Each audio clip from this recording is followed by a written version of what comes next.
ચમકતી ગાડીમાંથી બહાર નીકળતો આરુષ સોભરાઈ ખૂબ જ શાન સાથે ચાલતો પોતાની યુનિવર્સિટીની અંદર પ્રવેશ કરી રહ્યો હતો।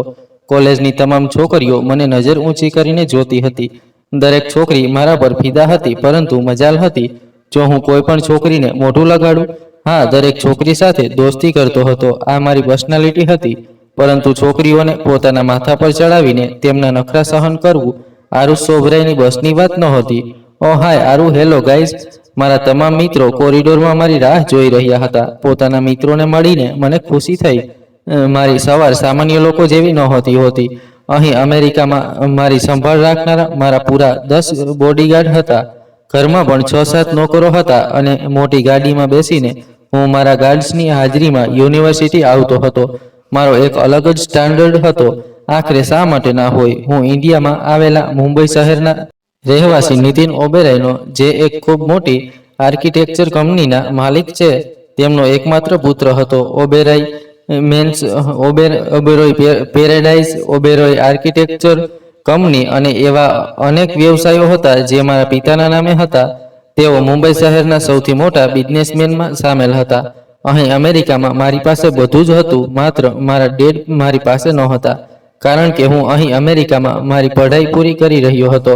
મારી આ દુનિયામાં મારા ડેડ અને મારી બુઆ સિવાય કોઈ નહોતું।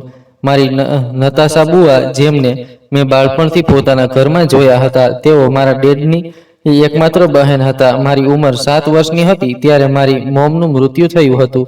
મારા ડેડ ઈચ્છે તો બીજું લગ્ન કરી શકતા હતા, પરંતુ તેઓ મારી મોમને ખૂબ પ્રેમ કરતા હતા। મોમ સાથે તેમનું લવ મેરેજ થયું હતું। તેઓ કોઈ બીજી સ્ત્રીને પોતાના જીવનમાં સામેલ ના કરી શકતા અને હું તેમની પત્નીની છેલ્લી નિશાની હતો જે તેમના જીવનમાં હાજર હતો। તેઓ મને અત્યંત પ્રેમ કરતા હતા। જ્યારે મારી મોમનું મૃત્યુ થયું હતું ત્યારે મારી બુઆજી લગભગ 18 વર્ષની હતી। કેટલાક વર્ષો સુધી તો તેમણે મારી સંભાળ રાખી, મારી ઉછેર કર્યા, પરંતુ જ્યારે તેમની ઉંમર 25 વર્ષ થઈ ગઈ તો ડેડે બુઆજીના લગ્ન પોતાના એક મિત્ર સાથે કરાવી દીધા। બુઆજીનું ઘર તો બસી ગયું। હવે બચ્યો હતો તેમનો પુત્ર, જે ત્યારે 14 વર્ષની ઉંમરનો હતો।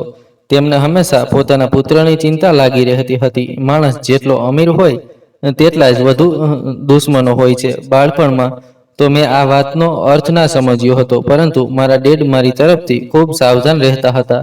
તેમણે બાળપણમાં જ મારી સિક્યોરિટીનું બંદોબસ્ત એટલું સખત કરી દીધું હતું કે તેઓ મને સિક્યોરિટી વગર ઘરની બહાર નીકળવા જ ના દેતા અને અમારા ઘર પર પણ સિક્યોરિટીનો સખત પહેરો રહેતો હતો। ડેડ તો હંમેશા પોતાના બિઝનેસમાં વ્યસ્ત રહેતા હતા। મુંબઈ શહેરમાં મારા ડેડની ઘણી હોટેલો હતી, પરંતુ એક હોટલ એવી હતી જે મારા ડેડની સૌથી પહેલી મહેનતનો પાયો હતો। તેનું નામ હતું એને ઓબેરોય 5 સ્ટાર હોટેલ। આ જ હોટેલથી મારા ડેડની સફળતાનો પાયો નાખવામાં આવ્યો હતો। આજથી તેમની સફળતાની શરૂઆત થઈ હતી।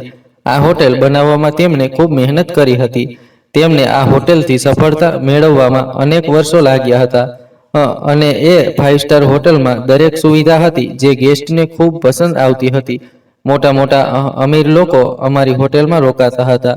આ હોટેલ પછી ધીરે ધીરે મારા પિતાને સફળતાની સીડીઓ ચડવાનો મોકો મળ્યો, પરંતુ આ સફળતાની વચ્ચે તેઓ ધીરે ધીરે પોતાના પુત્રથી ક્યાંક દૂર થતા જઈ રહ્યા હતા। તેમનું ધ્યાન પોતાના બિઝનેસમાં વધુ રહેતું હતું, જેના કારણે તેઓ પોતાના પુત્ર તરફથી થોડું ખૂબ પરેશાન પણ થઈ જતા હતા। એક દિવસ તેમણે નિર્ણય કર્યો કે તેઓ પોતાના પુત્રને અમેરિકા ભણવા માટે મોકલી દેશે। ત્યાં પુત્ર સાથે સિક્યોરિટી હશે, તેની સંભાળ રાખવા માટે નોકરો હશે, જેના કારણે મારા ડેડ ઇન્ડિયામાં રહીને અમારાથી પોતાના બિઝનેસની જોઈ શકશે અને બીજી તરફ પુત્રની પઢાઈ પણ પૂરી થતી રહેશે અને અમેરિકામાં તેમના પુત્રને નુકસાન પહોંચાડનાર કોઈ નહીં હોય, કારણ કે અવારનવાર મારા પિતાને આ વાતની ટેન્શન રહેતી હતી કે જો મને કોઈએ નુકસાન પહોંચાડવાની કોશિશ કરી તો ડેડ પોતાને માફ ન કરી શકે। પછી મારી બુઆના પણ લગ્ન થઈ ચૂક્યા હતા, તેથી તેઓ મારા માટે વધુ ચિંતિત રહેતા હતા। તેમણે 14 વર્ષની ઉંમરમાં મને અમેરિકા ભણવા માટે મોકલી દીધો હતો, પરંતુ અમેરિકા મોકલ્યા પછી તેઓ મને ભૂલ્યા નહોતા। મારા ગાર્ડ્સની પૂરી ટીમ મારી સાથે ચાલતી હતી। ગાર્ડ્સના હેડ ચૌધરી સિંહ ડેડનો સૌથી ખાસ માણસ હતો। તેમણે તેને મારી સાથે મોકલ્યો હતો, જે હંમેશા સાયાની જેમ મારી સાથે રહેતો હતો અને મારી સંભાળ રાખતો હતો। આજે જ્યારે મારી ઉંમર 25 વર્ષ થઈ ગઈ છે, તો પણ મારી પૂરી સિક્યોરિટી ટીમ મારી ખૂબ સંભાળ રાખે છે. ડેડ તેમને ફોન કરીને વારંવાર મારા પડે પડના સમાચાર લેતા રહેતા હતા. હું તો અહીં પોતાના ફ્રેન્ડ સાથે પોતાની પઢાઈમાં વ્યસ્ત હતો. લાઈફ સારી ગુજરી રહી હતી. ડેડ સાથે રોજ મારી ફોન પર વાત થતી હતી. વિડીયો કોલ પર પણ વાત થતી હતી. ડેડ અનેક વખત અમેરિકા મીટિંગમાં આવ્યા હતા, તો મને મળવા માટે પણ આવ્યા હતા અને મારી સાથે જ બંગલામાં રોકાયા હતા. તેઓ વર્ષમાં એકવાર 1 મહિનો મારી સાથે રહીને જતા રહેતા હતા અને કહેતા હતા કે જેવી મારી પઢાઈ પૂરી થશે હું તમને ઇન્ડિયા બોલાવી લઈશ. હવે મારી પઢાઈ પૂરી થવામાં 1 વર્ષ બાકી હતું, પરંતુ મને ખબર નહોતી કે મને 1 વર્ષ પૂરું થયા તે પહેલા જ ઇન્ડિયા પાછા જવું પડી શકશે. છેલ્લા 3 દિવસથી મારા ડેડ સાથે ફોન પર કોઈ વાત નહોતી થઈ. જો કે ચૌધરીની વાત હંમેશા ડેડ સાથે થતી રહેતી હતી. યુનિવર્સિટીમાંથી રજા પછી જ્યારે હું બેસીને ઘર જઈ રહ્યો હતો ત્યારે અચાનક મારો મોબાઈલ વાગવા લાગ્યો. તો જોયું કે બુવાજીનો કોલ હતો. બુવાનો કોલ આવતા જ હું ખુશ થઈ જતો હતો. મેં તરત જ કોલ રિસીવ કર્યો. બુવાજીની વાતચીતમાં આજે કંઈક અલગ જ ઢંગ હતો.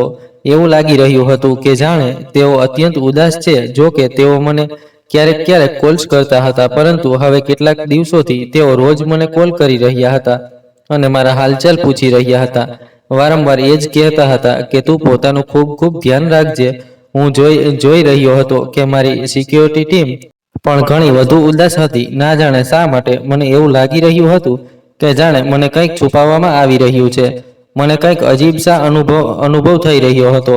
મેં આ વાતની તપાસ કરવાની પણ કોશિશ કરી હતી, પરંતુ મને કોઈ સુરાગ ના મળી શક્યો હતો. હાલ મારા એક્ઝામ ચાલી રહ્યા હતા અને હું મારી પઢાઈમાં એટલો વ્યસ્ત હતો કે બાકી કોઈ વાત પર ધ્યાન ના આપી શક્યો. પરંતુ ઘણા સમયથી મારા ડેડ સાથે વાત ન થઈ શકી રહી હતી.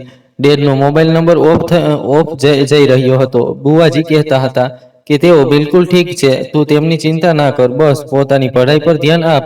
વળી 6 મહિના પછી તને અહીં પાછા આવવાનું જ છે. તારે પોતાનું ખૂબ ધ્યાન રાખવું છે. તેઓ વારંવાર એક જ શબ્દો દોહરાવતા હતા, પરંતુ તેમ છતાં મારું દિલ ડેડ સાથે વાત કરવા માટે બેચેન રહેતું હતું. ના જાણે શા માટે મને કોઈ ગડબડનો અહેસાસ થઈ રહ્યો હતો. પછી આખરે એક દિવસ મારા દિલને તસલ્લી મળી ગઈ. જ્યારે ડેડનો કોલ તો ના આવ્યો, પરંતુ મેસેજ આવી ગયો હતો.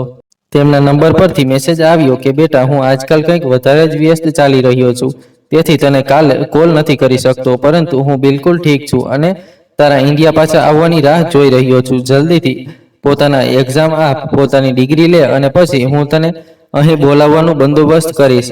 મારા ડેડ એક ખૂબ સારા માણસ હતા. તેમણે ક્યારેય ગદ્દારી નહોતી કરી, બીજાનો હક નહોતો માર્યો. તેઓ હંમેશાથી જ ઈમાનદારીથી કામ કરતા હતા. તેમણે ક્યારેય પોતાના બિઝનેસ સાથે સંબંધિત કોઈ પણ વાત મને નહોતી કહી. તેમનું કહેવું હતું કે જ્યારે હું અહીં આવી જશે, બધું પોતાની આંખોથી જોઈ લેશે અને પોતાના હાથમાં લઈ લેશે, ત્યારે તને બધું સમજાઈ જશે. હું પોતાના પુત્ર પર વધુ દબાણ નથી નાખવા માંગતો. હું ઈચ્છું છું કે મારો પુત્ર અમેરિકામાં રહીને પહેલા આરામથી પોતાની સ્ટડી પૂરી કરે, જેથી જ્યારે તે અહીં હિન્દુસ્તાન પાછો આવે તો તેને પૂરું શહેર જાણે કે નીતિન ઓબેરોયનો એકમાત્ર પુત્ર આરુષ ઓબેરોય આવી ગયો છે અને પછી આગલો બિઝનેસ ટાઇકૂન તે જ હશે. ડેડની વાતો મને હંમેશા ખુશ કરી દેતી હતી અને પછી આખરે તે દિવસ પણ આવી ગયો જ્યારે મને ઇન્ડિયા જવું હતું. આ 6 મહિનામાં એકવાર પણ મેં ડેડનો અવાજ નહોતો સાંભળ્યો. હા, મેસેજથી વાત સતત થતી રહેતી હતી. તેમનું એ જ કહેવું હતું કે હું ખૂબ વ્યસ્ત છું. હાલ હું ખૂબ ઉત્સાહિત હતો ઇન્ડિયા જવા માટે. મારી પૂરી સિક્યોરિટી ટીમ મારી સાથે હતી અને જ્યારે મેં હિન્દુસ્તાનની ધરતી પર પગ મૂક્યો તો મને લેવા માટે બુવાજી સાથે 2-3 ગાર્ડ્સ આવેલા હતા. આ બધું જોઈને મને કંઈક ખૂબ અજીબ લાગ્યું, કારણ કે મારી એન્ટ્રી એવી નહોતી હોવી જોઈએ. એરપોર્ટ પર મને લેવા બુવાજી માત્ર 2-3 ગાર્ડ્સ સાથે આવી હતી. આ ખૂબ મોટી આશ્ચર્યની વાત હતી. તે પછી અમે લોકો ગાડીમાં બેસી ગયા. હું બુવાજી પાસેથી સવાલ કરવા માંગતો હતો કે ડેડ ક્યાં છે? તેઓ મને લેવા શા માટે નથી આવ્યા? તેમણે કહ્યું, આરુષ, હજી ચૂપચાપ ગાડીમાં બેઠા રહો. ઘર પહોંચીને આ વિશે વાત કરીએ. તમારા માટે સરપ્રાઈઝ છે. મેં મનમાં વિચાર્યું, ચાલો સારું છે, ઇન્ડિયાવાળા વાતને સસ્પેન્સમાં વધુ રાખે છે અને પછી બધું મોટી ધૂમધામથી થાય છે. પરંતુ હું દંગ રહી ગયો હતો. જ્યારે હું પોતાના બંગલા પર પહોંચ્યો તો ત્યાં પણ શાંતિ પથરાયેલી હતી. તમામ નોકરો હતા, ગાર્ડ્સ હતા, જે લાઈન લગાવીને ઊભા હતા, માથું ઝુકાવીને ઊભા હતા. મારા સ્વાગતમાં મારા પર ફૂલો પણ વરસાવવામાં આવી રહ્યા હતા, પરંતુ તે રોનક અને ધૂમધામ નહોતી જે મારા આવવા પર હોવી જોઈએ. ડેડ તો મને ક્યાંય નજર નહોતા આવતા. બુવાજી પોતાના પતિ સાથે અંદર પ્રવેશી ગયા હતા અને મને પણ અંદર આવવાનો ઈશારો કર્યો હતો. બધું ખૂબ સુનસાન હતું. ઘરની અંદર પ્રવેશતા જ મેં તેમની પાસેથી સવાલો કર્યા કે આ બધું શું છે બુવાજી? તમે લોકો તો કહેતા હતા કે જ્યારે તું આવશે તો અમે આ કરીશું તે કરીશું. તારા વેલકમમાં પૂરું શહેર ભેગું થશે. એટલી સુનસાન અને ડેડ મેક શ્યોર કે તેઓ આજે પણ વ્યસ્ત હશે. કોઈને કોઈ મીટિંગમાં બુવાજી કહેવા લાગ્યા કે સારું બેસ તો જા, અમે લોકો બેસીને વાત કરીએ ને. ના જાણે શા માટે બુવાજી અને અંકલજીના ચહેરા પર મોટી ઉદાસી છવાયેલી હતી.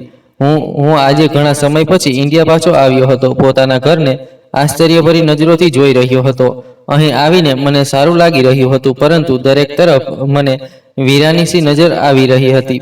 પોતાનું આ ઘર જ્યાં હું બાળપણમાં રમતો હતો, તે ઘર મને દરેક સુવિધા હોવા છતાં પણ આજે ઘર નહોતું લાગતું.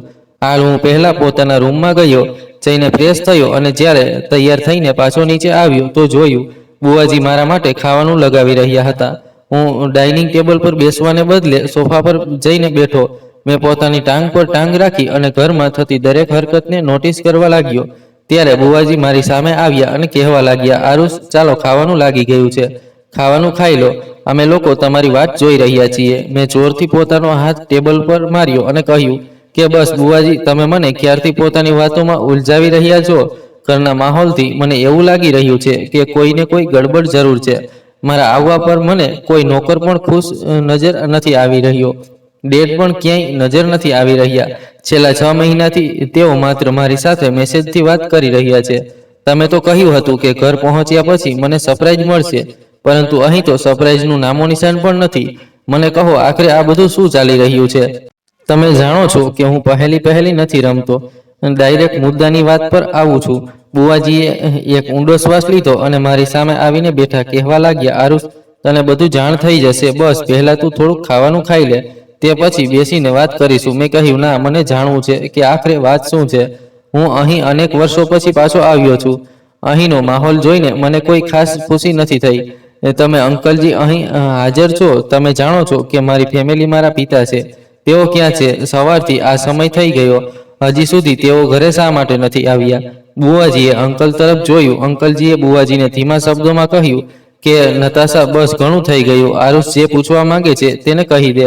આખરે તું બધું ક્યાં સુધી છુપાવતી રહેશે? મેં આશ્ચર્યભરી નજરોથી બુવાજી તરફ જોયું. તેમણે કહ્યું, આરુષ, તમારા ડેડ, મતલબ ભૈયા. આટલું કહેતા અચાનક બુવાજીની આંખોમાં આંસુ આવી ગયા. મારું શરીર તેમના આવા રિએક્શન જોઈને ઢીલું પડી ગયું. મારી શ્વાસ ગળવા લાગી હતી, પરંતુ બુવાજીએ આગળ જે કહ્યું તે સાંભળીને કદાચ મને પોતાના કાન પર વિશ્વાસ નહોતો થયો. તેમણે જણાવ્યું કે 6 મહિના પહેલા તમારા પિતાનું મૃત્યુ થઈ ગયું અને આ વાત મજબૂરીથી અમે તમારી પાસેથી છુપાવી રાખી. મેં કહ્યું, આ તમે શું કહી રહ્યા છો? તમે હોશમાં તો છો કે આ સમયે હું તમારા કોઈ પણ ઘટિયા મજાકના મૂડમાં નથી? બુવાજીએ રડતા પોતાની આંખો બંધ કરી લીધી, પરંતુ અંકલજી કહેવા લાગ્યા, બેટા, તમારી બુવાજી બિલકુલ ઠીક કહી રહ્યા છે. 6 મહિના પહેલા તમારા ડેડનું મૃત્યુ થઈ ચૂક્યું છે અને અમે તમને તેમના મૃત્યુના સમાચાર આપીને પરેશાન નથી કરવા માંગતા હતા. બુવાજી કહેવા લાગ્યા કે અમારી વાતનો વિશ્વાસ કરો આરુષ, તમે ભૈયાના એકમાત્ર પુત્ર છો. અમે નહોતા ઈચ્છતા કે ત્યાં તમને તમારા પિતાના મૃત્યુના સમાચાર મળે અને તમે પરેશાન થઈ જાઓ. બુવાજી અને અંકલની વાત સાંભળીને તો મારી આંખોમાં લોહી ઉકળી ઉઠ્યું હતું. મેં કહ્યું, મારા ડેડનું મૃત્યુ થઈ ગયું અને તમે લોકો મને હવે કહી રહ્યા છો?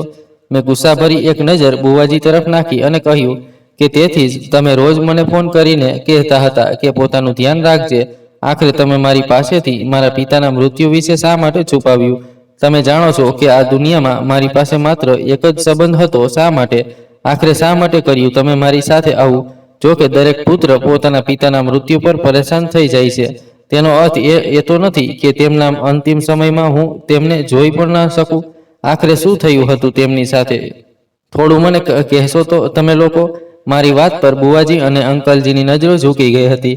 બુવાજી સામેના સોફામાંથી ઉઠીને મારી બરાબરમાં આવીને બેઠા. મારા હાથ પર હાથ રાખતા કહેવા લાગ્યા કે જુઓ આરુષ, ધૈર્યથી મારી વાત સાંભળો. તમારા પિતાનું મૃત્યુ અકસ્માત નહોતું, પરંતુ તેમને જાનથી મારવાની કોશિશ કરવામાં આવી હતી.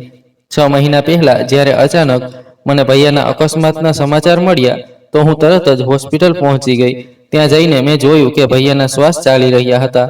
અંતિમ સમયમાં તેમણે મારી પાસેથી માત્ર એટલું જ કહ્યું કે હું તારું ખૂબ ધ્યાન રાખું અને તેમના મૃત્યુના સમાચાર તને ના આપું. તેઓ ઈચ્છતા હતા કે તું પોતાની પઢાઈ પૂરી કરીને સમયસર અહીં પાછો ફરે. તારા વિશે કોઈને ખબર નથી કે તું અમેરિકા ગયો છે. બાળપણમાં જ તેમણે બધાને આ વાત કહી દીધી હતી કે તેમનો પુત્ર બહાર પડે છે, પરંતુ ક્યાં પડવા ગયો છે આ વાત કોઈને નહોતી કહી. તેમના ઘણા દુશ્મનો છે બેટા, અને તેઓ મરતા પહેલા કેટલાક મહિનાઓથી આ વાતને ખૂબ સારી રીતે પારખી રહ્યા હતા કે તેમના દુશ્મનો તેમની સાથે કોઈ ચાલતો નથી ચાલી રહ્યા. તેઓ પોતાના બચાવ માટે કંઈક કરી શકે તે પહેલા જ તેમના દુશ્મનોએ તેમનો અકસ્માત કરાવી દીધો. હવે તે દુશ્મન કોણ છે એ તો હું નથી જાણતી, પરંતુ ભૈયા મરતા કેટલાક મહિના પહેલાથી હું તેમને ઘણા પરેશાન જોઈ રહી હતી. તેઓ અવારનવાર તારા વિશે વાત કરતા રહેતા હતા અને પોતાની હોટલ વિશે વાત કરતા હતા. કહેતા હતા કે કેટલાક લોકો તેમને બિઝનેસમાં પરેશાન કરી રહ્યા છે. ધીરે ધીરે તેમના બિઝનેસમાં નુકસાન થઈ રહ્યું છે અને તેમના કોઈ દુશ્મનની નજર એને હોટેલ પર પણ છે. તેઓ તે હોટેલને બરબાદ કરી દેવા માંગે છે. મેં તેમને સમજાવ્યું હતું કે તેઓ કોઈની મદદ લઈ લે અને બધું ઠીક કરી લે. તેમનું કહેવું હતું કે મને કોઈની મદદની જરૂર નથી. આ શહેરમાં કોઈની એટલી હિંમત નથી કે નીતિન ઓબેરોયને બરબાદ કરી શકે. પરંતુ જુઓ, ભૈયા ખોટા નીકળ્યા અને તેમના દુશ્મનો સફળ થઈ ગયા. ભૈયાની વાત માનીને મેં તને તેમના મૃત્યુ વિશે નહોતું કહ્યું અને ના જ તને અહીં બોલાવવામાં આવ્યો. અને હજી પણ તારા આવવાના સમાચાર અમે બહાર નથી કાઢ્યા, કારણ કે અમે નથી ઈચ્છતા કે દુશ્મનોને ખબર પડી જાય કે નીતિન ઓબેરોયનો પુત્ર આવી ગયો છે અને તેઓ તારા પર પણ કોઈ પણ પ્રકારનો જાનલેવા હુમલો કરી દે. આરુષ, તને જાણવું છે કે તારા પિતાના મૃત્યુનું કારણ કોણ છે, કારણ કે તું પોતાના પિતાના મૃત્યુનો બદલો લઈ શકે છે. ભૈયાના તમામ બિઝનેસ અને તેમની તમામ પ્રોપર્ટી ધીરે ધીરે તેમનાથી દૂર થઈ રહી છે. અમે કંઈક નથી કરી શકતા. જે કરી શકો તે તું કરી શકે છે. તેથી અમે તારા અહીં આવવાની રાહ જોઈ અને તારા અહીં આવ્યા પછી ભૈયાનું મૃત્યુ વિશે તને કહ્યું. મેં કહ્યું, તો પછી એટલા સમય સુધી મારી સાથે મેસેજથી વાત કોણ કરતું રહ્યું? બુઆજી શર્મિંદા થઈને કહેવા લાગ્યા કે આરુષ, હું તારી સાથે ભૈયાના નંબરથી મેસેજથી વાત કરતી હતી, જેથી તને કોઈ પણ પ્રકારનો શક ના થાય. આઈ એમ સોરી આરુષ, હું મજબૂર હતી. મારા માટે મારા ભૈયાની વાત માનવી ખૂબ જરૂરી હતી.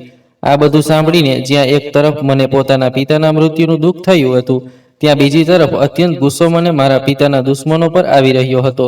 આખરે એવું કોણ હતું જે અમને બરબાદ કરવા પર તુલ્યું પડ્યું હતું? મેં ગુસ્સાથી પોતાની મુઠ્ઠીઓ બંધ કરી લીધી અને ત્યાંથી ઉઠીને સીધો પોતાના રૂમમાં આવી ગયો. ગુસ્સામાં મેં રૂમનો સામાન અહીં તહીં ફેંકવા લાગ્યો અને પોતાની આંખોમાંથી આવતા આંસુઓ સાફ કર્યા. મારા ડેડ આ દુનિયામાં નહોતા રહ્યા અને હું હજી સુધી એ સમજતો રહ્યો કે તેઓ મારી રાહ જોઈ રહ્યા છે, પરંતુ તેઓ તો પહેલા જ આ દુનિયા છોડીને ચાલ્યા ગયા હતા અને મને તેમના મૃત્યુના હવે ખબર પડી રહ્યા છે. હું ધીરે ધીરે પગલાંથી ચાલતો પોતાના રૂમમાં હાજર પોતાની અને ડેડની તસવીર જોવા લાગ્યો. આમાં અમે બંને કેટલા ખુશ દેખાઈ રહ્યા છીએ. ડેડે હંમેશા મારી ઈચ્છાઓનું ધ્યાન રાખ્યું હતું. મને બાળપણનો તે દિવસ યાદ આવવા લાગ્યો જ્યારે હું 6 વર્ષનો હતો અને ગાર્ડનમાં ફૂટબોલ સાથે રમી રહ્યો હતો. મોમ અને ડેડ મને જોઈને ખૂબ ખુશ થઈ રહ્યા હતા. જ્યારે અચાનક રમતા રમતા હું પડી ગયો અને મારા ઘૂંટણ પર ઈજા થઈ હતી. હું રડવા લાગ્યો હતો. વધુ ઈજા નહોતી. ઈજા તો માત્ર સામાન્ય સી હતી, પરંતુ મારી આ સામાન્ય ઈજાથી મારા ડેડને ખૂબ તકલીફ થઈ હતી. તેઓ તડપી ઉઠ્યા હતા અને દોડતા તેમણે મને પોતાની ગોદમાં લઈ લીધો હતો. મને રડતા જોઈને તેમને અત્યંત અફસોસ થઈ રહ્યો હતો, પરંતુ પછી તેમણે મને હસાવવાની ખૂબ કોશિશ કરી. જ્યારે હું હસવા લાગ્યો ત્યારે જ તેમના ચહેરા પર મુસ્કાન આવી હતી. હું તસવીરને સ્પર્શ કરતો રડી રહ્યો હતો અને સાથે જ પોતાના દિલમાં આ નિર્ણય પણ કરી ચૂક્યો હતો, ડેડ, હું તમારા દુશ્મનોને છોડીશ નહીં. તમારી પ્રોપર્ટી, બિઝનેસ બધું પોતાના અંડરમાં પછી લઈશ, પરંતુ પહેલા આ જાણીશ કે આખરે તમારો એવો કોણ દુશ્મન છે જેણે તમારી જાન તો લીધી જ, સાથે તેની નજર તમારી દોલત પર પણ પડી છે. તે વ્યક્તિ હવે આગળ સફળ નહીં થઈ શકે. હું તેને તેના ઠેકાણે પહોંચાડીને જ રહીશ અને તેના માટે હું જલ્દી જ તૈયારી શરૂ કરી રહ્યો છું. મારા ડેડે હંમેશા મને લોકોથી છુપાવીને એટલા માટે રાખ્યો હતો જેથી કોઈ મને નુકસાન ના પહોંચાડી શકે. મેં નિર્ણય કરી લીધો હતો કે હું પોતાની અસલી ઓળખ છુપાવીને જ પોતાના પિતાની હોટેલને બચાવીશ અને તેમના દુશ્મનોનો પર્દાફાશ કરીશ. કેટલાક દિવસો તો એ જ રીતે પસાર થઈ ગયા હતા, પરંતુ હું હાર માનનારાઓમાંથી નહોતો. મેં પોતાની જાતને સંપૂર્ણપણે બદલી નાખી હતી. મેં પોતાનો ગેટઅપ બદલી નાખ્યો હતો. સૂટ બૂટ ઉતારીને સામાન્ય ચપ્પલ પહેરી લીધા હતા, જેથી કોઈ મને નીતિન ઓબેરોયનો પુત્ર ના સમજે. વળી અહીં કોઈ મને ઓળખતું પણ નહોતું. મેં પોતાની સાથે પોતાના પિતાના કેટલાક જાણનારા લોકોને મળી લીધા અને અંકલજીની મદદથી સૌથી પહેલા તો તે લોકોનો પત્તો લગાવ્યો જે મારા ડેડની પાછળ પડેલા હતા. એક એક કરીને મને બધા લોકોની વિગતો મળતી ગઈ અને પછી હવે મારો આગલો પગલું હતો મને પોતાના પિતાની પહેલી સફળતાનો પાયો તેમની મહેનતથી અને ઈમાનદારીથી બનાવેલી હોટલ, જ્યાંથી ઉપરવાળાએ તેમને સફળ કરવાનું શરૂ કર્યું હતું. મારા પિતા કોઈ ફ્રોડ માણસ નહોતા. તેમણે પોતાની તમામ જમીન જાયદાદ પોતાની મહેનતના હિસાબથી ઊભી કરી હતી. પોતાની મોટી કંપની સાથે તેમની ઘણી બિલ્ડિંગો પણ હતી, ઘણી હોટલો પણ હતી, પરંતુ સૌથી વધુ જરૂરી અને લકી તેમના માટે તેમની પહેલી હોટલ જ હતી, જે પર તેમના ઘણા દુશ્મનોની નજર હતી. મને પોતાના પિતાના દુશ્મનોનો પર્દાફાશ કરવો હતો અને તે લોકોની ગંદી નજર પોતાના પિતાના બિઝનેસ અને તેમની પ્રોપર્ટીથી હટાવવી હતી.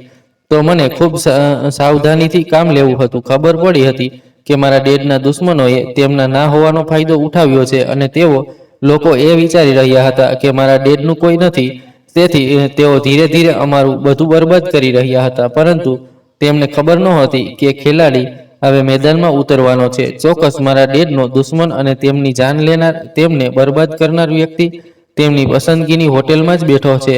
મેં પોતાનો ગેટઅપ બદલીને પોતાના પિતાની હોટેલ પહોંચ્યો. ત્યાં પહોંચતા જ મારી આંખોમાં આંસુ આવી ગયા હતા. આ હોટેલના માલિકનો પુત્ર હોવા છતાં હું અહીં આવો હુલિયો બનાવીને જઈ રહ્યો હતો, જાણે કોઈ ભીખ માંગનાર વ્યક્તિ હોઉં. હું કોઈ કાચો ખેલાડી નહોતો. એટલી સરળતાથી બાળક બનીને અને માસૂમ બનીને આ હોટેલમાં પગ નહોતો મૂકી રહ્યો, બલકે મેં પોતાના ડેડના ફેમિલી લોયર સાથે મળીને તમામ પુરાવા એકઠા કરી લીધા હતા. ત્યારે જ હું આ હોટેલમાં પગ મૂકી રહ્યો હતો. હવે મને જાણવું હતું કે આખરે મારા ડેડ સાથે અને તેમને બરબાદ કરવા પાછળ તેમના દુશ્મનો કઈ ચાલ ચાલી રહ્યા છે અને શું શું કરી રહ્યા છે. પરંતુ હું અહીં આવતા પહેલા બુવાજીએ મને ખૂબ સમજાવ્યું હતું અને કહ્યું પણ હતું કે તને એકલા ત્યાં ના જવું જોઈએ, તને સિક્યોરિટી સાથે જ જવું જોઈએ. મેં બુવાજીને કહ્યું હતું કે જો હું સિક્યોરિટી સાથે જઈશ તો લોકોને શક થઈ જશે. જે સાચી રીતે મારા પિતાને મારવામાં આવ્યા છે, આ રીતે હું તેમના દુશ્મનોથી બદલો લેવા માંગુ છું. જ્યારે મેં આ હોટેલમાં પગ મૂક્યો તો મારી આંખોમાં આંસુ આવી ગયા અને મને મારા ડેડની યાદ આવી ગઈ. સામાન્ય કપડાં પહેરીને હું આ હોટેલની અંદર ગયો અને મેં પોતાનું નામ રાહુલ વર્મા કહ્યું. મારા હાથમાં એક જૂનો થેલો હતો. મને જોતા જ ગાર્ડના કપાળ પર તરત જ સિકન આવી ગઈ હતી. ગાર્ડ મારો હુલિયો જોઈને તરત મારો રસ્તો રોકતા કહ્યું કે એ છોકરા અંદર ક્યાં ઘૂસી જઈ રહ્યો છે, તારું અહીં શું કામ છે? મેં તેને તીરછી નજરોથી જોયું. મારી આંખોમાં અહંકાર હતો. હું ઈચ્છું તો હમણાં જ અને આ જ વખતે તેનું મોઢું તોડી શકતો હતો, કારણ કે હું કોઈની પણ બદતમીઝી સહન નહોતો કરતો. પરંતુ મેં પોતાના પર કાબુ રાખ્યો અને માસૂમસી શકલ બનાવીને કહેવા લાગ્યો કે જી ભૈયાજી, મારી અહીં બુકિંગ છે, બસ તે જ વિશે પૂછવાનું હતું. ગાર્ડે હસતા પોતાના સાથીને કહ્યું, અરે જુઓ તો, આ છોકરો કહે છે કે તેની અહીં બુકિંગ છે શકલ અને હુલિયાથી, તો આ કોઈ ભિખારી લાગે છે. ગાર્ડે ફરી મારી પાસેથી કહ્યું કે ચાલ નીકળ અહીંથી, તારી સાથે કોઈ ગેરસમજ થઈ છે. તારા જેવા લોકો તો આ 5 સ્ટાર હોટલની આસપાસ પણ નથી ફરકતા અને તું બુકિંગની વાત કરી રહ્યો છે. અહીં બધા અમીર લોકો આવે છે. આ ખૂબ જ લક્ઝરી હોટેલ છે. કોઈ પણ સામાન્ય વ્યક્તિ તેને અફોર્ડ નથી કરી શકતું. એટલામાં હોટલના રિસેપ્શનિસ્ટ વિનોદ સિન્હાએ આ વાત સાંભળી લીધી. તેને પોતાની નજરો મારા પર નાખી અને ઉપરથી લઈને નીચે સુધી મને જોયું. તેના હોઠ પર હળવીસી મુસ્કાન ફેલાઈ ગઈ. વિનોદ સિન્હાએ કહ્યું કે સર, તમારો ગેટઅપ જોઈને તો મને નથી લાગતું કે તમારી અહીં કોઈ બુકિંગ હશે. આ હોટલ ખૂબ મોંઘી છે. કદાચ તમે ખોટી જગ્યાએ આવી ગયા છો. મેં તેના મુજબ તેને જવાબ આપ્યો કે સર પ્લીઝ, તમે એકવાર ચેક તો કરી લો, કદાચ મારી બુકિંગ અહીં જ હોય. વિનોદે બેતરફીથી કહ્યું કે ઠીક છે, હું ચેક કરું છું. તમે વેઇટિંગ એરિયામાં જાઓ. મેં માથું હલાવ્યું અને વેઇટિંગ એરિયામાં આવીને બેઠો. મારા કપડાં સામાન્ય હોવા સાથે સાથે અત્યંત ગંદા અને ફાટેલા જૂના પણ હતા. તેથી મને જોઈને કોઈને પણ વિશ્વાસ નહોતો થઈ રહ્યો કે આટલી મોટી હોટેલમાં મારી બુકિંગ હોઈ શકે. લોબીમાં બેઠેલા લોકો મને અજીબ નજરોથી ઘૂરી રહ્યા હતા. કોઈએ ધીમેથી કહ્યું કે લાગે છે મફતનું ખાવા આવ્યો છે. બીજાએ કહ્યું કે તેની તો ઓકાત પણ નથી કે અહીંનું પાણી પણ ખરીદી શકે. મેં આ બધું સાંભળ્યું, પરંતુ હું ચૂપ રહ્યો. હું ખૂણામાં રાખેલી એક ખુરશી પર બેઠો. લોબીનો માહોલ અજીબ થઈ ચૂક્યો હતો. મેં જોયું હતું કે હોટેલની સુવિધા બિલકુલ પણ સારી નહોતી, પરંતુ લોકો મને જોઈને વાતો બનાવી રહ્યા હતા. હજી હું ત્યાં જ બેઠો હતો જ્યારે વિનોદ ત્યાંથી પસાર થયો અને પોતાના એક સાથીને કહેવા લાગ્યો કે આ છોકરાને અહીંથી હટાવો. ખબર નથી મેનેજર સર તેને જોઈને શું કહેશે. આવા લોકોને બેસાડવું પણ ખૂબ અજીબ છે. તેના અહીં હોવાથી અમારી હોટેલની ઇમેજ ખરાબ થઈ રહી છે. તેના સાથીએ હસીને કહ્યું કે ઠીક છે, થોડી વાર પછી પોતાની મરજીથી જાય તો જવા દો, પરંતુ જો ના ગયો તો તેને ધક્કા મારીને અહીંથી કાઢી નાખવામાં આવશે. અને તેમના કહેવા મુજબ જ્યારે મને ત્યાં બેઠા આધો કલાક વધુ થઈ ગયો તો બે ગાર્ડ્સ મારી પાસે આવ્યા અને જબરજસ્તી મને ત્યાંથી કાઢવા લાગ્યા. મેં તેમને ચીસ પાડતા કહ્યું કે મારી અહીં બુકિંગ છે, પ્લીઝ સર મારી વાતનો વિશ્વાસ કરો. પરંતુ તે બંનેએ મને જબરજસ્તી ત્યાંથી કાઢી દીધો, જે પર ત્યાં હાજર તમામ લોકો મને હસતા જોઈ રહ્યા હતા. પરંતુ મેં હજી હાર નહોતી માની, કારણ કે હું કંઈ પણ કરીને તે વ્યક્તિને જોવા માંગતો હતો જે મારા ડેડની આ હોટેલ પર પોતાનો કબજો જમાવીને બેઠો હતો. હોટેલમાં વધુ ગેસ્ટ તો નહોતા.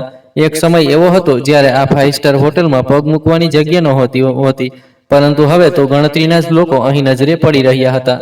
મેં હાર નહોતી માની. તે દિવસે તો મને ધક્કા મારીને કાઢી દીધો હતો અને હું તે ઘટિયા વ્યક્તિને મળી નહોતો શક્યો. પરંતુ ફરીથી આગલા દિવસે હું હોટેલ ગયો અને મેં ફરીથી વહી વાત કરી કે અહીં મારી બુકિંગ છે. મેં રિસેપ્શનિસ્ટને કહ્યું કે મને મેનેજર સરને મળવું છે. મને તેમની સાથે કંઈક જરૂરી વાત કરવી છે. વિનોદે કહ્યું કે કાલ તો તને અહીંથી ધક્કા મારીને કાઢી દીધો હતો. આજે શું ફરી અહીં અપમાનિત થવા માટે આવ્યો છે? આખરે તને મેનેજરથી શું કામ છે? મેં તેની આગળ હાથ જોડી દીધા. હું એક્ટિંગ કરવા લાગ્યો કે પ્લીઝ સર, મને મેનેજર સરને ખૂબ જરૂરી વાત કરવી છે.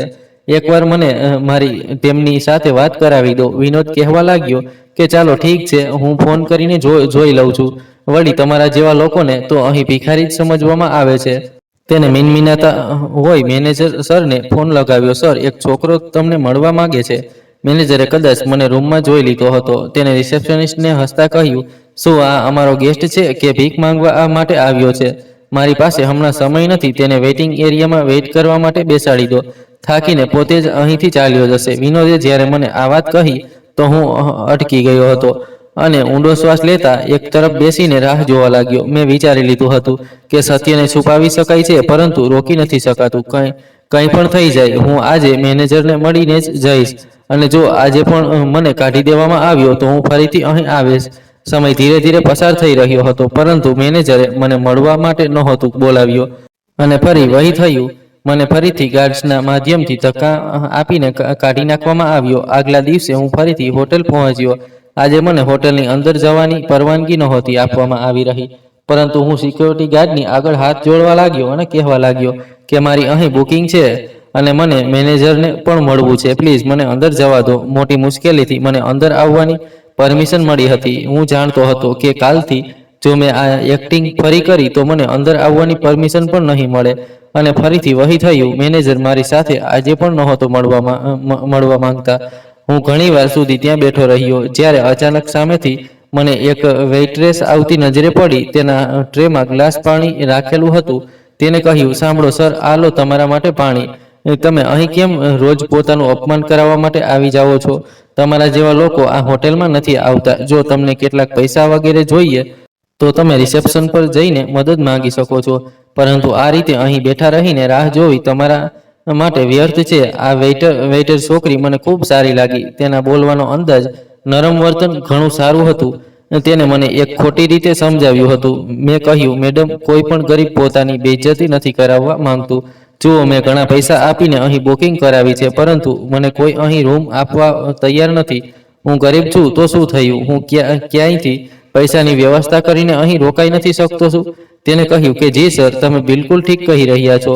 હું તમારી મદદ કરવાની કોશિશ કરું છું. તે છોકરી રિસેપ્શન તરફ વધી રહી હતી ત્યારે મેં તેને અવાજ આપ્યો અને કહ્યું કે સાંભળો, જો તમને મારી મદદ કરવી જ છે તો તમે મેનેજર સરને એકવાર મને મળાવી દો. તમારી ખૂબ ખૂબ મહેરબાની થશે. તે પછી હું પોતે અહીંથી ચાલ્યો જઈશ. હું ક્યારે અહીં પાછો નહીં આવું. તેને કહ્યું કે જુઓ મેનેજર સર એટલી સરળતાથી તમારી સાથે નથી મળી શકતા. મેં કહ્યું, શા માટે નથી મળી શકતા? શું હું આ વાતનું કારણ જાણી શકું છું? તે થોડી અચકાઈ હતી, પછી બોલી, ઠીક છે. વાસ્તવમાં તે આમ તેમ જોવા લાગી અને વાતોને ટામટોળ કરવા લાગી. પછી બોલી, હું મેનેજર સરને તમારા વિશે વાત કરું છું. જો સંભવ થાય તો તમે તેમને મળી લેજો. એટલું કહીને તે પાછી ચાલી ગઈ હતી. પરંતુ આ એક છોકરી એવી હતી જે આ પૂરા સ્ટાફથી બિલકુલ અલગ હતી. મને પૂરો વિશ્વાસ હતો કે આ છોકરી જૂના સ્ટાફની છે, કારણ કે આ અવારનવાર મારા ડેડ મને કહેતા હતા તેમણે હોટેલમાં સારા વર્તનવાળા લોકોને જ નોકરી આપી છે. પરંતુ મેં તો અહીં આવ્યા પછી જોયું હતું કે વેઇટરથી લઈને રિસેપ્શનિસ્ટ સુધી, ગાર્ડથી લઈને ગેસ્ટ સુધી કોઈનું પણ વર્તન સારું નહોતું.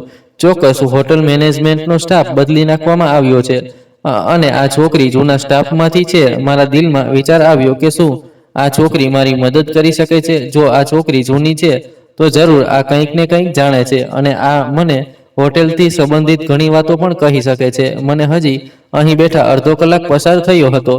તે છોકરી ફરીથી મારી પાસે આવી અને કહેવા લાગી, આઈ એમ સોરી સર, તમે અહીંથી જઈ શકો છો. સર તમારી સાથે નથી મળવા માંગતા. મેં તમારી ભલામણ સરને કરી હતી. તેમનું કહેવું છે કે જો આજ પછી તમે આ હોટેલમાં દેખાયા તો તમને પોલીસના હવાલે કરી દેવામાં આવશે. એટલું કહીને તે છોકરી ત્યાંથી જવા લાગી. મેં તેને અવાજ આપ્યો અને કહ્યું, નિતેશ ઓબેરોય, આ હોટેલ તેમની જ છે ના? મારા સવાલ પર તે ચોંકી ગઈ અને કહેવા લાગી કે જી ના, નિતેશ ઓબેરોયે આ હોટેલ અભિષેક સિંઘાનિયાજીને વેચી દીધી હતી મરતા પહેલા. તો હવે આ હોટેલ અભિષેક સિંઘાનિયાજીની સંપત્તિ છે અને તેઓ જ આ હોટેલના માલિક છે. હવે તમે અહીંથી જઈ શકો છો. મેં તે છોકરીને કંઈક નહોતું કહ્યું અને ફરી હું ત્યાંથી પલટીને આવી ગયો. હું જાણતો હતો કે હવે મને આ હોટેલના એન્ટ્રી નહીં મળે, પરંતુ આ છોકરી મારા ખૂબ કામ આવી શકે છે. હવે મને કંઈ પણ કરીને આ છોકરીને મોહરા બનાવીને તેનાથી પોતાનો ફાયદો લેવો હતો. મેં પોતાના આદમીઓથી આ વેઇટર છોકરીની માહિતી કાઢી તો ખબર પડી કે આ છોકરી છેલ્લા 4 વર્ષથી અમારી હોટેલમાં વેઇટરની નોકરી કરી રહી છે. આશ્ચર્યની વાત એ હતી કે પૂરો સ્ટાફ બદલી નાખવામાં આવ્યો હતો, પરંતુ આ છોકરી જૂની જ હતી. આ ગરીબ પરિવારથી સંબંધ હતી અને તેનું નામ શિલ્પા વર્મા હતું. હું આ છોકરીને હોટેલમાં તો નહોતો મળી શકતો, પરંતુ મેં તેની બહાર પીછો કર્યો અને ફરી આખરે આ છોકરી સાથે વાત કરવાનો નિર્ણય કરી લીધો. હું જાણતો હતો કે તે મને આ રીતે એટલી સરળતાથી કંઈ પણ નહીં કહેશે. મેં પોતાના આદમીઓથી આ છોકરીને કિડનેપ કરાવી અને તેને પોતાના ઘરે મળવા માટે બોલાવી. આ છોકરી ખરાબ રીતે ડરી ગઈ હતી. મોટી મુશ્કેલીથી તેને સમજાવ્યું હતું અને પૈસાનો લાલચ આપ્યો હતો અને કહ્યું હતું કે કોઈ પણ કરીને મને હોટલના નવા માલિકની વિગતો લાવીને આપો. આ છોકરી શરીફ હતી, સમજદાર હતી, મારા લાલચમાં નહોતી આવી રહી. ફરી મજબૂરીથી મને આ છોકરીને પોતાની પૂરી હકીકત કહેવી પડી. ત્યારે જ તે મારી વાતોમાં ફસાઈ હતી, કારણ કે તે જજ્બાતી છોકરી હતી. જો તે લાલચી હોત તો ડર્યા પછી પૈસાના લાલચમાં આવી શકતી અને ચૂપચાપ પોતાનું કામ કરી શકતી. પરંતુ વાસ્તવમાં તે એક સમજદાર છોકરી હતી. તેને મારી મદદ માનવતાના નાતે કરી, કારણ કે તેને મારી વાત પર વિશ્વાસ થઈ ગયો હતો કે હું નીતિન ઓબેરોયનો પુત્ર છું. અને તેને મને કહ્યું કે ઓબેરોય સર માટે હું તમારી મદદ કરવા તૈયાર છું, કારણ કે તેમણે એવા સમયે મને નોકરી આપી હતી જ્યારે મારી માની હાલત ખૂબ ખરાબ હતી. તેની વાત સાંભળીને હું પ્રભાવિત થયો હતો. તે છોકરી ખૂબ સારી હતી અને મારી મદદ કરવા તૈયાર થઈ ગઈ હતી. તેને મને કેટલીક એવી વાતો કહી જેને સાંભળીને મારા હોશ ઉડી ગયા હતા. અભિષેક સિંઘાનિયા કોઈ સામાન્ય વ્યક્તિ નહોતો. આ વ્યક્તિ 7 વર્ષ પહેલા મારા પિતાનો બિઝનેસ પાર્ટનર રહી ચૂક્યો હતો. જ્યારે તેને ખબર પડી કે મારા પિતાને સૌથી વધુ સફળતા એને હોટેલથી છે, ત્યારે તેને તે જ મેળવવાનું ઠાની લીધું અને પાર્ટનર બનીને મારા પિતાની પીઠમાં છૂરો ઘોંપવા લાગ્યો. શિલ્પાએ મને કહ્યું કે સર ખૂબ સારા વ્યક્તિ હતા. તેમણે હોટેલ મેનેજમેન્ટના સ્ટાફને હંમેશા એ જ સમજાવ્યું હતું કે કોઈ પણ ગરીબ, કોઈ પણ ગેસ્ટ અથવા કોઈ પણ વ્યક્તિ સાથે બદતમીજી નહીં કરવી. એ હોટેલની અંદર દરેક સાથે સારી રીતે વર્તવું. ઓબેરોય સરના હોવાથી હોટેલની પ્રતિષ્ઠા હંમેશા સારી રહી હતી, પરંતુ તેમના મર્યા પછી જ્યારે બધું તેમના પાર્ટનર અભિષેક સિંઘાનિયાએ સંભાળવાનું શરૂ કર્યું તો તેમણે પૂરો સ્ટાફ જ બદલી નાખ્યો. તે મને પણ હોટેલમાંથી કાઢી રહ્યા હતા, પરંતુ હું તેમના પગમાં પડી ગઈ. ફૂટી કરીને રડવા લાગી કે મને અહીંથી ના કાઢો. મને અહીં કામ કરતા ઘણો સમય થઈ ગયો છે. મને એટલી સરળતાથી ક્યાંય બીજે નોકરી નહીં મળે. ત્યારે ક્યાંક જઈને તે મને નોકરી પર રાજી થયા. નવો સ્ટાફ બિલકુલ પણ સારો નથી. ઓબેરોય સરના મર્યા પછીથી જ હોટેલ મેનેજમેન્ટ ધીરે ધીરે નુકસાનમાં જઈ રહ્યું છે. જ્યાં અમારી હોટલમાં રોજ 300 થી 400 ની આસપાસ ગેસ્ટ આવતા હતા, હવે લગભગ 100 ની આસપાસ ગેસ્ટ પણ દિવસમાં મુશ્કેલીથી આવે છે, કારણ કે હોટલની સુવિધાઓ ખરાબ કરી દેવામાં આવી છે. સ્વિમિંગ પુલની સફાઈ નથી થતી, જીમ સ્પામાં સુવિધાઓ ઓછી કરી દેવામાં આવી છે, વાઈફાઈના કનેક્શન બંધ કરી દેવામાં આવ્યા છે. 24 રૂમ સર્વિસનું કહીને સ્ટાફના લોકો હસી જાક કરતા રહે છે. હોટલમાં જો કોઈ નુકસાન થાય તો તેને ઠીક કરવાની કોશિશ નથી કરવામાં આવતી. ગેસ્ટને સારું ખાવાનું સર્વ નથી કરવામાં આવતું. હોટલની જેટલી પ્રતિષ્ઠા હતી તે બધાને જાણી જોઈને માટીમાં મેળવવામાં આવી રહી છે, જેથી ધીરે ધીરે આ હોટલનું નામો નિશાન ખતમ કરી દેવામાં આવે અને અહીં હોટેલ ખતમ કરીને એક મોલ બનાવી દેવામાં આવે.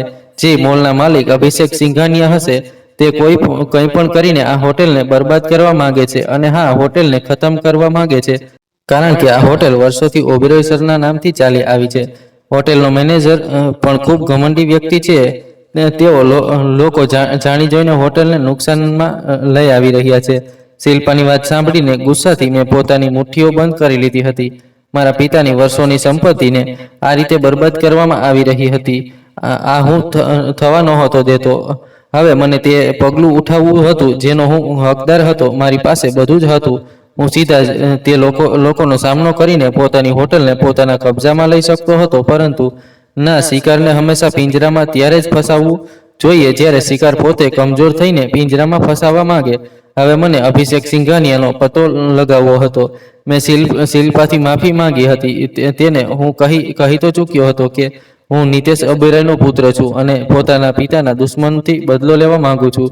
મેં તેનો ખૂબ ખૂબ આભાર માન્યો હતો કે તેને મારી મદદ કરી. આગળ પણ શિલ્પા મારી મદદ કરવા તૈયાર હતી. શિલ્પાની મદદ અને પોતાના કેટલાક આદમીઓની મદદથી અભિષેક સિંઘાનિયા વિરુદ્ધ હું તમામ વિગતો કાઢી ચૂક્યો હતો. હું ભેસ બદલીને પોતાના પિતાની આર્કિટેક્ચર કંપનીમાં ગયો, તેમની સાઇટ પર ગયો, હોટેલમાં ગયો, જ્યાં તેમની બિલ્ડિંગ્સ બની હતી ત્યાં ગયો અને ધીરે ધીરે મેં ત્યાંની તમામ વિગતો કાઢી લીધી કે ત્યાં શું ઘોટાળો કરવામાં આવી રહ્યો છે. દરેક જગ્યાએ મને અભિષેક સિંઘાનિયાનું નામ જાહેર થતું નજરે પડ્યું હતું. તે વ્યક્તિ મારા પિતાને કમજોર કરવા માંગતો હતો, પરંતુ મારા ડેડ હાર માનનારાઓમાંથી નહોતા. તેઓ હંમેશા શેરની જેમ લોકોનો સામનો કરતા હતા. તેથી જ અભિષેક સિંઘાનિયાએ તેમને મારવાનો વિકલ્પ પસંદ કર્યો, કારણ કે તેમના જીતેજી તે કંઈ પણ નહોતો કરી શકતો. હવે મને પોતાનું અસલી રૂપ બતાવવું હતું. હું અભિષેક સિંઘાનિયાથી મળવા માંગતો હતો, કારણ કે મેં માત્ર હજી સુધી અભિષેક સિંઘાનિયાનું નામ જ સાંભળ્યું હતું. અભિષેક સિંઘાનિયા પણ આ વાત સારી રીતે જાણતો હતો કે નિતેશ ઓબેરોયનો પુત્ર આરુષ ઓબેરોય અમેરિકામાં પડવા માટે ગયો છે. અહીં મારી બુવાજીએ મને અંકલજીએ કામ ખૂબ સારું કર્યું હતું કે મારા ડેડના મર્યા પછી જ્યારે મીડિયાવાળાઓએ તેમની પાસેથી ઇન્ટરવ્યૂ લીધો તો તેમને તેમાં જાહેર કર્યું કે આરુષ ઓબેરોય અમેરિકામાં સેટલ થઈ ચૂક્યો છે અને તેણે ત્યાં જ લગ્ન કરી લીધા છે. તેનું ઇન્ડિયા આવવાનો કોઈ ઈરાદો નથી. પોતાના પિતાના મૃત્યુ પર પણ તે નહોતો આવ્યો, કારણ કે બાળપણથી જ તેને પોતાના પિતા સાથે કોઈ ખાસ લગાવ નહોતો. આ વાતથી દુશ્મનોને વધુ પ્રોત્સાહન મળ્યું અને તેમણે વિચાર્યું કે તેમનો રસ્તો સાફ છે, તેઓ જે ઈચ્છે તે કરી શકે છે. પરંતુ આ બધું એક ચાલ હતી જે મારે ખૂબ કામ આવવાની હતી. કેટલાક દિવસો એ જ રીતે પસાર થઈ ગયા હતા. હું પોતાના પિતાના દુશ્મનને પકડવાની પૂરી તૈયારી કરી રહ્યો હતો. એક દિવસ મને શિલ્પાએ કહ્યું કે જર્મનીની એક ટીમ અહીં મોલ બનાવવા માટે અભિષેક સિંઘાનિયા સાથે મીટિંગ કરવા હોટેલ આવવાની છે. બસ એ જ મારી પાસે ખૂબ સારો મોકો હતો. જે દિવસે મીટિંગ હતી અને જે સમય મીટિંગનો નિશ્ચિત કરવામાં આવ્યો હતો, તે જ સમયે હું પોતાની એન્ટ્રી આપવાનો હતો. જર્મનીના ક્લાયન્ટ્સ આવી ચૂક્યા હતા અને તે લોકો મીટિંગ રૂમમાં જઈને બેઠા હતા. હજી હોટેલથી સંબંધિત વાતચીત શરૂ થઈ હતી ત્યારે હું 5 ગાડીઓ સાથે અને પોતાના લગભગ 15 થી 20 બોડીગાર્ડ સાથે હોટેલ પહોંચ્યો તો હોટેલમાં હાજર તમામ લોકોની આંખો ફાટી રહી ગઈ.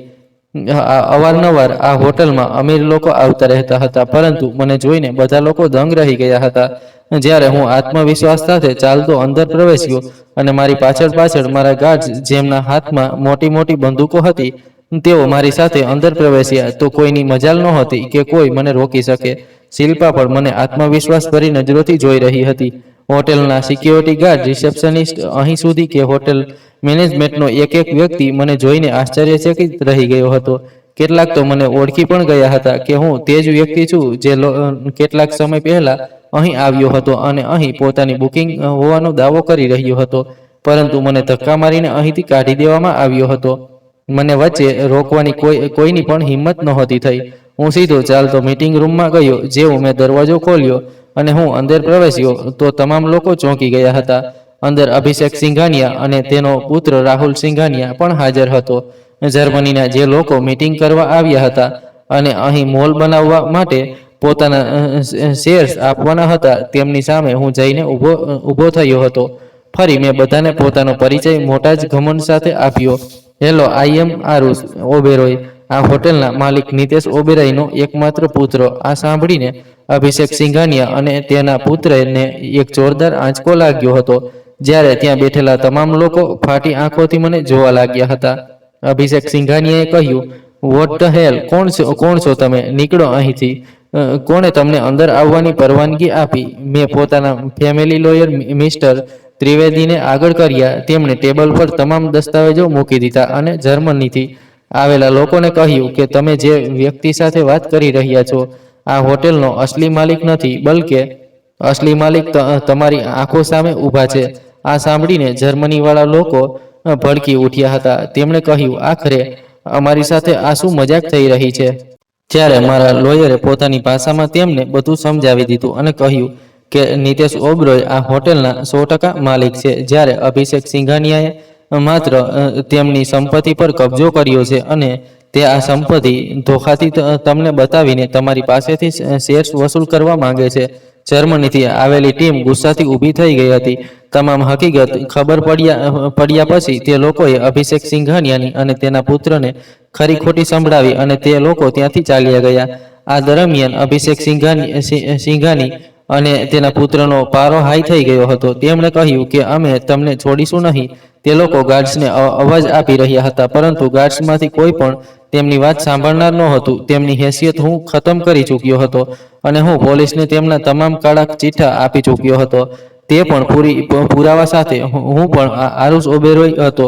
મેં કોઈ કાચી ગોળીઓ નહોતી રમી. અભિષેક સિંઘાનિયાના તમામ કાળા ધંધા હું પોલીસને આપી ચૂક્યો હતો. અભિષેક સિંઘાનિયાએ અને તેના પુત્રએ હજી સુધી જે કરપ્ટ કામ કર્યા હતા તે બધાને હું પોતાની આંખોથી જોઈ ચૂક્યો હતો અને તે બધાની વિગતો અને પુરાવા કાઢ્યા પછી બધું પોલીસ સામે રજૂ કરી ચૂક્યો હતો, કારણ કે તેના પોતાના જ આદમીઓને હું પોતાના પૈસાથી ખરીદી લીધા હતા અને તે લોકોને રસ્તા પર લાવવાનો પૂરો પ્લાન કરી ચૂક્યો હતો. તે લોકો ગુસ્સાથી તિલમિલાઈ રહ્યા હતા, ભડકી રહ્યા હતા, પરંતુ પોલીસે મોકે પર આવીને તેમને અરેસ્ટ કરી લીધા હતા અને પોલીસ તે બંનેને પોતાની સાથે લઈ ગઈ. તે બંને કંઈ પણ નહોતા કરી શકતા, કારણ કે મેં તે બંનેને ખૂબ લાચાર કરી દીધા હતા. જે રીતે તે લોકોએ મારા પિતાને લાચાર અને મજબૂર કર્યા હતા અને મરતા પહેલા મારા પિતાને દરેક રીતે તંગ કરવાની કોશિશ કરી હતી. મેં હોટેલના પૂરા સ્ટાફને એકઠા કર્યા અને તે લોકોને કહ્યું કે આ મારી હોટેલ છે, આ મારા ડેડની હોટેલ છે. તમારા વર્તન હું જોઈ ચૂક્યો છું અને હવે તમારામાંથી કોઈ પણ અહીં નોકરી પર નહીં રહે. જે રીતે મારા ડેડ પોતાની હોટેલની ઇજ્જત બનાવવા માટે હંમેશા સારા લોકોને અહીં નોકરી પર રાખતા હતા અને અહીંના સ્ટાફના સારા વર્તન અને અહીંના સારા કાર્યના કારણે આ હોટલની ઇજ્જત થતી હતી, તે જ રીતે અહીંની ઇજ્જત હજી પણ કાયમ રહેશે, પરંતુ તમારા હોવાથી નહીં. રિસેપ્શનિસ્ટ, મેનેજર, ગાર્ડ્સ અને હોટેલ મેનેજમેન્ટ સ્ટાફનો એક સભ્ય અત્યંત શર્મિંદા હતો. આમાં તે લોકોની પણ કોઈ ભૂલ નહોતી. તે લોકો બેતરફીથી કામ કરી રહ્યા હતા, કારણ કે તેમને અહીં રોકવા ટોકવાવાળું કોઈ પણ નહોતું. અભિષેક સિંઘાનિયાનો મકસદ હતો હોટેલની પ્રતિષ્ઠા ખરાબ કરવી, જે કે સરળતાથી અહીં થઈ રહી હતી, પરંતુ હવે હું આવું થવા નહોતો દેતો. મેં બધા લોકોને નોકરીમાંથી કાઢી દીધા હતા અને હજી પણ જો સ્ટાફમાં કોઈ બાકી રહ્યું હતું તો તે હતી શિલ્પા, જેણે મારી અત્યંત મદદ કરી હતી. અભિષેક સિંઘાનિયા અને તેનો પુત્ર જેલની સળિયાઓ પાછળ હતા. કેટલાક મહિનાઓ સુધી આ કેસ કોર્ટમાં ચાલ્યો અને ફરી આખરે જ્યારે નિર્ણય થયો તો તે મારા જ હકમાં થયો હતો અને થાય પણ કેમ નહીં, જીત હંમેશા સત્યની થાય છે. હું ખૂબ ખુશ થયો હતો. મારા પિતાનો બિઝનેસ મળી ગયો હતો. મારા પિતાના કારોબારમાં જ્યાં નુકસાન થયું હતું તે બધું પણ ઠીક કરી ચૂક્યો હતો. હું ઉપરવાળાનો ખૂબ આભારી હતો. બુવાજી અને અંકલજી પણ ખૂબ ખુશ હતા અને હવે પૂરા શહેરને ખબર પડી ચૂકી હતી કે હું એટલે કે નિતેશ ઓબેરોયનો પુત્ર આરુષ ઓબેરોય દુનિયા સામે છું. હું ખૂબ ખુશ હતો, પરંતુ પોતાની ખુશીની વચ્ચે એક વ્યક્તિને ભૂલી ગયો હતો જેણે મારી અત્યંત મદદ કરી હતી. તે હતી શિલ્પા. મેં હોટલના પૂરા સ્ટાફને બદલી દીધા હતા આ કામમાં, પણ મારી શિલ્પાએ ખૂબ મદદ કરી હતી અને અમે પોતાની હોટેલમાં તપાસેલા અને પારખેલા લોકોને નોકરી પર રાખ્યા હતા અને બધું ઠીક કરી દીધું હતું. હું શિલ્પાને પસંદ કરવા લાગ્યો હતો. જો કે તે વાત હું તમને પહેલા પણ કહી ચૂક્યો છું કે ક્યારેય મેં કોઈ છોકરીને પસંદ નહોતો કર્યો. શિલ્પાની માસુમિયત, તેની માસૂમ અદાઓ મને ખૂબ સારી લાગી હતી. અને ફરી સૌથી સારી વાત એ હતી કે આ મતલબી દુનિયામાં તે ગરીબ છોકરીએ કોઈ મતલબ વગર મારી મદદ કરી હતી. એક દિવસ મેં શિલ્પા સામે પોતાના દિલનું હાલ ખોલીને રાખી દીધું હતું અને તેને કહ્યું હતું કે હું તમને મોહબ્બત કરું છું. તમે મારી સાથે લગ્ન કરશો? મને આશા હતી કે તે હા કરી દેશે, પરંતુ તેને ઇનકાર કરી દીધો હતો. તેને કહ્યું કે સર, હું આવું નથી કરી શકતી. દુનિયાને લાગશે કે મારા જેવી છોકરીઓ તમારા જેવા અમીર વ્યક્તિને પોતાની મોહબ્બતના જાળમાં ફસાવી લીધો અને પછી પોતે બની ગઈ માલકીન. મને દોલત શોહરતનો કોઈ શોખ નથી. હું એક ગરીબ પરિવારથી સંબંધિત છું. મારા પરિવારમાં મારી 3 બહેનો અને મારી માં છે જે બીમાર રહે છે. બસ હું પોતાના પરિવાર માટે જ અહીં નોકરી કરું છું. હું પોતાની બહેનોમાં સૌથી મોટી છું. પોતાની બહેનોના લગ્ન કરવા માંગુ છું. પોતાની માનો ઈલાજ કરાવીને તેમને સ્વસ્થ કરવા માંગુ છું. બસ એ જ મારી જિંદગીનો મકસદ છે. હું તમારી સાથે લગ્ન કર્યા પછી લોકોને કોઈ ખોટી ગેરસમજમાં નથી મૂકી શકતી. શિલ્પાની વાતો મારા દિલ પર જઈને લાગી હતી. હું જાણતો હતો કે તે એટલી સરળતાથી મારી મોહબ્બતમાં કેદ નહીં થાય, કારણ કે તે મને મોહબ્બત જ નહોતી કરતી. જો તે મને મોહબ્બત કરતી હોત તો કદાચ મારી સાથે લગ્ન માટે માની જાત. તે એવી છોકરી હતી જેના દિલમાં મારા માટે મોહબ્બત હોવી ખૂબ જરૂરી હતી. હવે મને તેના દિલમાં પોતાની મોહબ્બત પેદા કરવી હતી. હું દરરોજ તેના ઘરે જતો હતો. તેની માં અને બહેનો સાથે મેં દોસ્તી કરી લીધી હતી. તેની માનો ઈલાજ મેં કરાવવાનું શરૂ કરી દીધું હતું. જો કે તે આ વાત પર ખૂબ ઇનકાર કરી રહી હતી અને ધીરે ધીરે તેની બહેનોના લગ્ન કરાવવામાં મેં તેની મદદ કરી હતી. તે મારી જિંદગીનો એક મકસદ બની ગઈ હતી. હું તેને પ્રભાવિત કરવાની ખૂબ કોશિશ કરતો હતો. હું ઈચ્છતો હતો કે કંઈ પણ કરીને તેના દિલમાં મારા માટે મોહબ્બત બેસી જાય. અને ફરી આખરે હું એક દિવસ આ કામમાં સફળ થઈ ગયો. જ્યારે એક રાત અચાનક તેની માની ખૂબ તબિયત ખરાબ થઈ ગઈ અને શિલ્પા એકલી ખૂબ પરેશાન થઈ રહી હતી.